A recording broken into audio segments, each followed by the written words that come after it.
O presidente Michel Temer já comemora o fim da greve, disse que a paralisação foi resolvida no diálogo, segundo ele. Vou falar com a Andréia Sadi. Andréia, boa tarde para você. Que bom te encontrar mais cedinho. O presidente se reuniu aí a portas fechadas com pastores, com bispos e aconteceu durante a convenção nacional, né, da Assembleia de Deus, várias Assembleias de Deus pelo Brasil. Pelo que você apurou nos bastidores, não faltaram frases de efeito, né? Isso, Leilane, boa tarde para você, boa tarde a todos, é muito bom estar aqui com você também. O presidente Michel Temer participou dessa convenção com os religiosos, mas antes de uma reunião a portas fechadas com esses pastores e os bispos. E aí sim, ele aproveitou ali para fazer um relato de como foi a condução do governo ao longo desses 10 dias de crise da greve dos caminhoneiros. Sim, ele disse que a greve para o governo acaba hoje, falou um pouco sobre o abastecimento, que ele acha que vai se normalizar em 2 dias, mas disse que tudo foi resolvido com muito diálogo. E aí explicou o emprego das Forças Armadas ali, fez esse relato falando do acordo, depois do diálogo, e que mesmo com o emprego das Forças Armadas não teve nenhum tipo de ato de violência por parte do governo.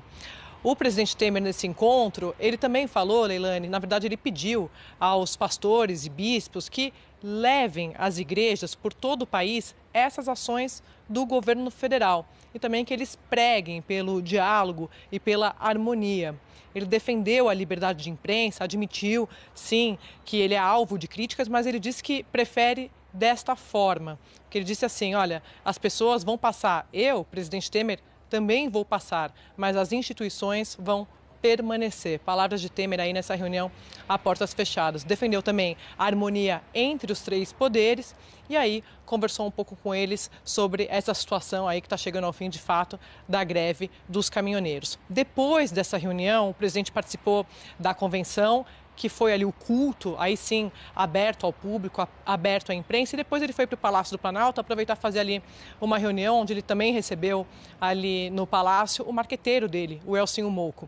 Mas antes, como eu disse, ele fez ali um discurso, na verdade, na convenção ali com os religiosos, onde ele voltou a falar sobre o diálogo e se disse iluminado por Deus. Vamos ver o que o presidente Michel Temer disse? Acho que eu fui chamado no dia de hoje, viu, bispo Manuel Ferreira, iluminado por Deus, porque, na verdade, disseram, olha, vá lá no templo da Assembleia de Deus comemorar a pacificação do país. Acho que foi isso que nós fizemos, não é? É curioso porque vira e mexe, Deus entra, né, nos comentários aí de um político, em geral quando eles estão bem, né? Já teve gente dizendo que a vitória na política foi graças a Deus, né? Enfim, eu queria saber o seguinte, Sandra, você está sentindo que está voltando ao normal? O que você está sentindo na sua casa quando você sai? Estou sentindo que está voltando ao normal. Tem coisas que você ainda não acha para comprar, né, no supermercado, principalmente coisas frescas, algumas frutas, mas tá mais tranquilo. Você vê na rua, tem ônibus, as pessoas estão voltando pouco a pouco ao normal. Agora, eu estava ouvindo aqui essa reportagem e fiquei pensando, em que momento será que ele achou que teve esse diálogo, né? Será que foi quando os caminhoneiros tentaram marcar uma audiência, parece que 4 vezes e não conseguiram? Será que foi quando ele mandou as Forças Armadas? Essa é uma dúvida, e a outra dúvida é a palavra comemoração, né? Comemorando exatamente o quê? Flavinha, o que faltou ao governo? Você acha que faltou justamente o diálogo? Aqui ele atribui a solução, porque, na verdade, a solução veio por falta de diálogo. É isso que a Sandra falou, né? Dúvida. Faltou competência, né, Leilane? Vamos falar assim, muito seriamente. Não deram ouvidos. Antes de darem ouvidos, eles não avaliaram riscos. Era um pouco óbvio para quem desenha política econômica que essa alta do preço do petróleo, depois combinada a uma alta do dólar, né, e a política de preços que a Petrobras tinha implementado a partir do seu programa de saneamento, ela daria em alguns núcleos de insatisfação social. Isso aconteceu com gás de cozinha no fim do ano passado e início desse ano, e já tinha havido mudança no cálculo do reajuste do preço do gás. Aconteceu com o diesel e muito provavelmente vai acontecer com a gasolina, que está liberada, né? E você vê nas entrevistas, nas ruas, uma queixa crescente em relação ao preço também desse combustível. Então, primeiro erro foi um erro de incapacidade de avaliação de problemas que viriam em razão desse novo desenho, desse novo modelo de gestão de preços de combustíveis. Falta de diálogo, óbvio, né?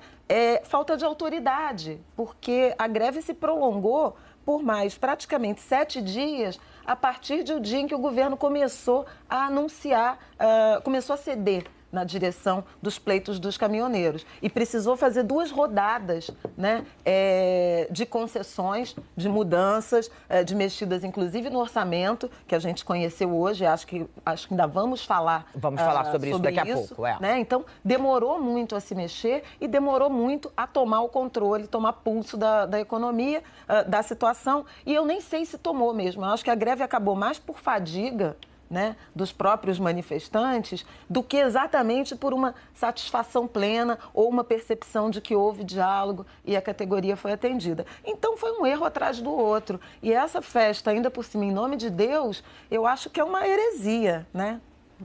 Otávio Guedes. Olha, mais do que diálogo, competência, faltou autoridade. Porque em todos os presidentes, desde de Collor, Fernando Henrique, Itamar, Dilma, todos enfrentaram greve de caminhoneiro para hospitais, para saúde, para as escolas, merenda não pode faltar e para a segurança, não pode faltar combustível para as forças de segurança. Esses serviços essenciais mantidos e agora vamos dialogar. O governo errou. Ele começou já pedindo trégua. Eu quero uma trégua. Ele já começou de joelhos. Quando você pede trégua, você está na mão de quem você está pedindo. E não fez nenhuma contrapartida. Não disse, olha, quero estrada liberada, quero garantir os serviços essenciais. Então, ele errou. Ele foi diferente de todos os presidentes. Agora, provavelmente, orientado pela marketagem, ele diz o seguinte, olha, vamos tentar maquiar essa lambança, porque foi uma lambança, dizendo o seguinte, vamos contrapor a autoridade com diálogo. Então, todo o tempo ele está dizendo isso. Eu preferi o diálogo do que a autoridade, eu preferi o diálogo. E aí eu me pergunto, realmente o Temer é um homem do diálogo? Não, ele acabou usando a autoridade, porque ele acabou usando a garantia da lei da ordem. Depois que ele já estava de joelho, depois que já tinha dado... E aí eu me pergunto, ele é um homem de diálogo mesmo? Então, eu vou mostrar aqui um exemplo de que ele não dialogou. Ele não dialogou com a Dilma. Ele era vice da Dilma e mandou uma carta em 2015, quer dizer, ele era vice da Dilma desde 2010. Eu tenho até que na linha 10, eu até estava vendo, olha a carta que ele manda. Senhora presidente, aí fala aí, as palavras vão, os escritos permanecem, latim. Aí ele vem aqui embaixo e diz assim, esta é uma carta pessoal que a imprensa teve acesso, acho, quase ao mesmo momento que a Dilma. E diz assim, é um desabafo que já deveria ter feito há muito tempo. Ora, então ele não é de diálogo. Por que ele guardou esse desabafo tanto tempo? Por que ele não mandou um WhatsApp para a presidente? Por que ele não foi lá e bateu no gabinete? E depois ele diz aqui, olha, passei os primeiros 4 anos do governo como vice decorativo.